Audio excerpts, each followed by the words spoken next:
세교회 성도 여러분, 안녕하세요. 2020년 마지막 주간에 여러분께 인사드립니다.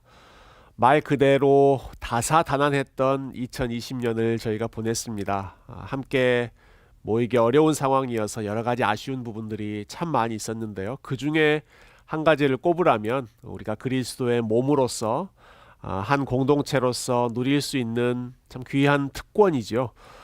성찬을 자주 나누지 못했다라고 하는 부분이 참 아쉬웠습니다. 그래서 그렇게 아쉬웠던 2020년을 이제 뒤로 하고 다음 주일 새해가 시작되는 첫 주간에는 저희가 오랜만에 다시 그리스도의 몸으로서 공동체의 만찬, 영적인 만찬인 성찬을 함께 나누려고 합니다. 물론 팬데믹 기간이기 때문에 우리가 이 성찬을 안전하게 시행하는 것이 가장 중요하다고 생각합니다. 그래서 안전하게 위생 처리가 되어 있는, 미리 밀봉되어 있는 그러한 성찬 용품을 저희가 준비했고요. 그것을 가지고 다음 주일 건강하고 또 안전하게 저희가 성찬을 진행하려고 합니다. 그렇지만 그와 함께 또 동시에 오히려 더 중요한 것은 우리가 어떠한 마음으로 성찬에 참여할 것인가 하는 부분이죠. 그래서 오늘 신학 산책에서는 우리가 왜 성찬을 지켜야 하는가, 또 성찬을 통해서 우리가 어떻게 유익을 받을 수 있는가, 또 어떤 마음으로 성찬에 참여해야 하는가 하는 주제를 잠깐 생각해 보고자 합니다. 먼저 첫 번째로 왜 우리가 성찬에 참여해야 하는가, 왜 이 예식을 시행해야 하는가 라고 하는 질문을 생각해 보면 좋겠습니다. 이 질문에 대한 가장 분명하면서 또 가장 심플한 답은 우리 주님께서 이것을 지키라고 명령하셨기 때문입니다. 성찬과 관련해서 아주 중요한 말씀, 고린도전서 11장 말씀을 제가 잠깐 읽어보도록 하겠습니다. 내가 너희에게 전한 것은 주께 받은 것이니 곧 주 예수께서 잡히시던 밤에 떡을 가지사 축사하시고 떼어 이르시되 이것은 너희를 위하는 내 몸이니 이것을 행하여 나를 기념하라 하시고 식후에 또한 그와 같이 잔을 가지시고 이르시되 이 잔은 내 피로 세운 새 언약이니 이것을 행하여 마실 때마다 나를 기념하라 하셨으니 너희가 이 떡을 먹으며 이 잔을 마실 때마다 주의 죽으심을 그가 오실 때까지 전하는 것이니라. 아멘. 예수님께서 교회를 향하여 너희가 이것을 행하라 라고 명령하신 것, 맡기신 예식이 두 가지입니다. 하나는 우리 주님께서 승천하실 때 제자들을 향하여 아버지와 아들과 성령의 이름으로 세례를 주라 말씀하신 세례이고요.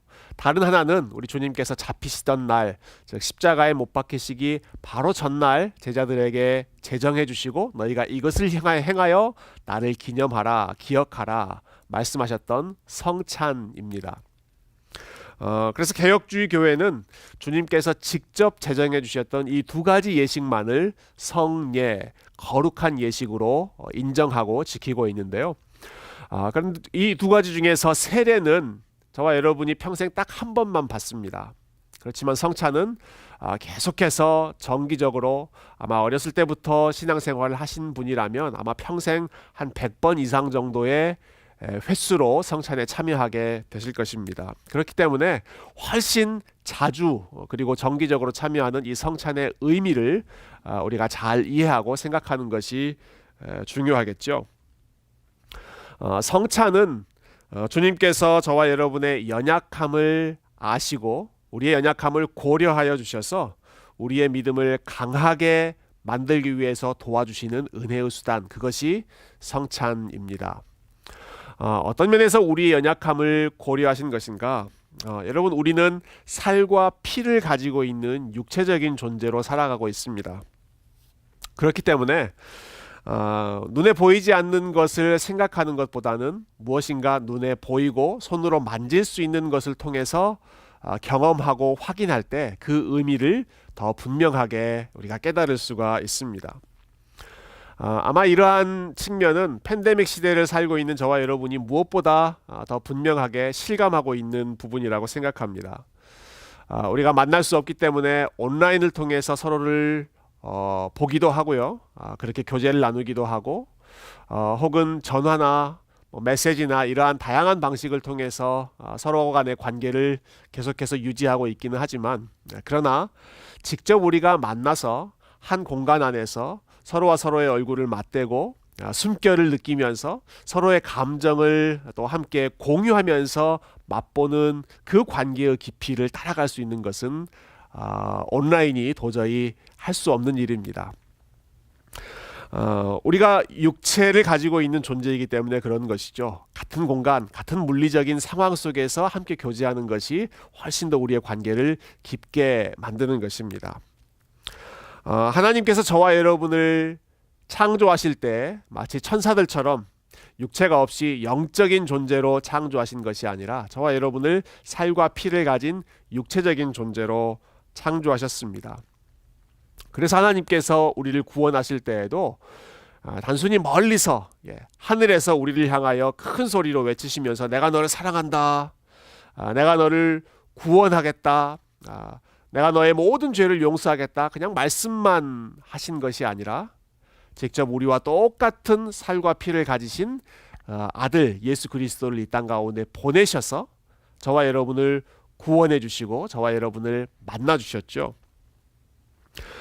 그래서 예수님께서도 우리를 위해 흘려주신 그분의 피, 그리고 우리를 위해 아낌없이 내어주셨던 그분의 살을 상징하는 포도주와 떡, 이 성찬의 제도를 저희에게 마련해 주심으로써 우리가 직접 시각적으로 또 오감으로 우리의 주님의 사랑을 경험하고 맛볼 수 있도록 주님을 기억할 수 있는 이러한 현실적인 교육을 우리 가운데 허락해 주신 것이죠. 그래서 신학자들은 이 성찬을 가리켜서 visible word, 눈으로 볼 수 있는 말씀이다, 이렇게 표현했습니다. 물론 우리가 설교를 통해서 또 성경을 통하여서 하나님의 말씀을 읽고 또 귀로 듣는 눈에 보이지 않는 그러한 말씀을 경험하지만 그러나 눈에 보이는 말씀, 성찬에 참여함을 통하여서 우리 주님과의 깊은 연합을 훨씬 더 실감나게 구체적으로 체험할 수 있도록 귀한 은혜의 수단을 우리 교회 가운데 허락해 주신 것이죠. 그렇다면 이 성찬, 이 귀한 은혜의 수단은 어떤 면에서 우리에게 유익을 줄 수 있을까요? 왜 이 성찬이 우리에게 유익한 효과적인 구원의 수단이 되는지 그 문제를 함께 생각해 보면 좋겠습니다. 이 주제에 관해서는 웨스트민스터 소요리 문답이 아주 잘 설명해 놓았기 때문에 제가 그중 한 부분을 인용해 보고자 합니다. 소요리 문답 91번 질문인데요. 성례를 시행하는 것이 어떻게 구원의 효과적인 수단이 되나요? 거기에 대한 답은 이렇습니다. 성례가 구원의 효과적인 수단이 되는 것은 성례 자체 안에 있는 어떠한 덕 때문이 아니고 성례를 집례하는 어떤 사람의 덕 때문도 아니며 오직 그리스도의 축복 때문이며 믿음으로 성례를 받는 사람 안에서 성령께서 역사하시기 때문입니다. 여기 있는 내용들을 조금 더 세분화해서 한번 설명해 보죠. 우리에게는 참 미신적인 성향이 참 많이 남아있는 것 같습니다. 그래서 어떠한 종교 예식을 행한다라고 하면 그것을 미신적인 의미로 생각하는 경향이 있습니다. 마치 그것을 행하는 것 자체로 마치 무당이 어떠한 굿을 행하면 그 굿을 통해서 어떠한 효과가 일어나는 것처럼 그 예식을 행하는 것 자체에 신비적인 결과가 있어서 우리에게 유익함을 제공해 주는 것처럼 생각하기가 쉽습니다. 여러분 그렇지만 우리와 하나님과의 관계는 그러한 미신적인 관계나 기계적인 관계가 아니라 우리와 하나님과의 관계는 아주 인격적인 관계입니다. 그런데 이 인격적인 관계를 생각하지 않고 모든 종교 예식, 특별히 성찬조차도 미신적인 방식으로 우리가 생각하기가 쉽습니다. 마치 성찬을 행하는 것 그 자체 때문에 혹은 우리가 마시는 포도주 자체에 어떠한 신비적인 힘이 있거나 우리가 먹는 떡, 빵, 거기에 어떤 마법적인 힘이 있어서 그것을 먹고 마시면 우리에게 어떠한 신비한 힘이 생기는 것처럼 그와 같이 좀 미신적인 의미로 생각하기가 쉬운데요. 그렇지 않습니다. 예.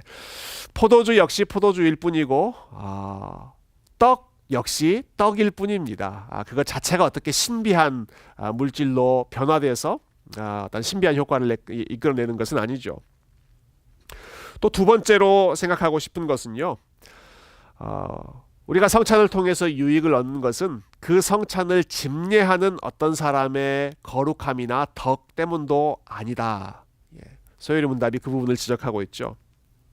자, 이 말은 성찬을 집례하는 경우 우리 교회에서는 주로 제가 성찬을 집례하고 있는데요. 성찬을 인도하는 목사의 경건함이나 목사의 어떤 거룩함이나 목사의 덕에 의해서 성찬의 유익이 발생하는 것이 아니다라고 하는 뜻입니다. 물론 이 말은 성찬을 집례하는 목사가 그러니까 아무렇게나 집례해도 된다라고 하는 것을 말하는 것은 분명히 아니겠죠. 저는 성찬을 준비하면서 제가 말씀을 준비할 때와 똑같이 기도하며 최선을 다해서 이 시간이 정말 은혜로운 시간이 될 수 있도록 최선을 다해서 준비하려고 합니다. 그렇지만 아무리 제가 성찬을 잘 준비했다고 할지라도 제가 잘 준비해서 여러분이 성찬의 유익을 얻을 수 있는 것이 아니고 반대로 제가 좀 준비에 소홀해서 잘못 인도하는 부분이 있다고 해서 그렇다고 해서 여러분들이 또한 성찬의 유익을 누리지 못하는 것도 아니다. 성찬을 집례하는 자의 능력이나 덕에 달려있지 않다라고 하는 부분이죠. 그렇다면 무엇이 성찬을 유익하게 만드는가? 그것은 두 가지입니다. 하나는 그리스도의 축복의 말씀 때문입니다. 너희가 이것을 행하여 나를 기념하라. 너희가 이것을 행할 때마다 내가 너희와 함께 있겠다라고 말씀하셨던 우리 주님의 성찬을 제정하신 그 약속의 말씀이 우리가 성찬을 행할 때 함께 역사하기 때문에 그 말씀의 능력으로 성찬의 유익이 우리 가운데 생기는 것이죠. 또한 우리가 성찬에 참여할 때 성령님께서 그 성찬에 참여하는 각 사람의 심령 가운데 역사하시고 일하시기 때문에 결과적으로 우리가 이 성찬을 받고 마실 때 성령님께서 저와 여러분의 마음을 예수 그리스도께로 더 가까이 연합시켜 주시고 더 가까이 이끌어 주시는 그러한 유익함이 나타납니다. 그리고 이를 누리기 위해서는 성찬에 참여하는 사람의 믿음이 필요하죠. 자, 그리스도의 약속을 믿는 믿음이 필요하고요. 그리고 성령님께서 이 시간 우리 가운데 역사하신다라고 하는 그 믿음이 성찬을 유익하게 만드는 수단이고 도구가 되는 것입니다. 그러한 믿음으로 성찬에 참여할 때 저와 여러분의 영혼이 새로운 힘을 얻고 새로운 은혜를 얻고 주님과 더 깊이 연합하여서 새로운 삶을 살 수 있는 그러한 원동력이 되는 것이죠. 예수님에 대한 믿음이 없다면 아무리 여러 차례 성찬에 참여한다고 할지라도 혹은 아무리 훌륭한 어떤 목사님이 성찬을 집례한다고 할지라도 이 성찬이 무엇인지를 알지 못하고 예수님에 대한 인격적인 믿음이 없는 사람에게는 그 어떤 성찬도 유익함을 줄 수가 없습니다. 그러나 예수님을 사랑하는 마음으로 예수님과 인격적인 관계를 가지고 있는 믿음이 있는 성도에게는 그 믿음으로 이 성찬에 참여하였을 때 성령님께서 놀라운 은혜로 저와 여러분을 복 주실 줄로 믿습니다. 마지막 세 번째 주제를 생각해 보죠. 그렇다면 결과적으로 이 성찬을 유익하게 만드는 것이 저와 여러분의, 즉 참여하는 사람의 믿음이라고 한다면 저와 여러분이 어떠한 마음으로 이 성찬에 참여해야 할까? 이 부분에 대해서도 다시 한번 웨스트민스터 소요리 문답의 가르침을 저희가 생각해 보면 좋겠습니다. 97번 질문인데요. 주님의 성찬을 합당하게 받기 위해 요구되는 것은 무엇인가요? 여기에 대한 답변은 이렇습니다. 주의 성찬에 합당하게 참여하기 원하는 자들은 주님의 몸을 분별하는 지식이 있는지, 주님을 양식으로 삼는 믿음이 있는지, 그리고 회개와 사랑과 새로운 순종이 있는지를 살펴야 합니다. 이와 같이 합당한 마음으로 참여하지 않는 사람들은 오히려 자신에게 임하는 심판을 먹고 마시게 될 것입니다. 여러분, 성찬은 아무렇게나 참여해서는 안 됩니다. 성찬을 통해서 우리는 예수님과 연합하기 때문에 저와 여러분의 마음을, 우리의 삶을 돌아보는 회개와 그리고 예수님을 사랑하는 믿음이 무엇보다 절실히 요구됩니다.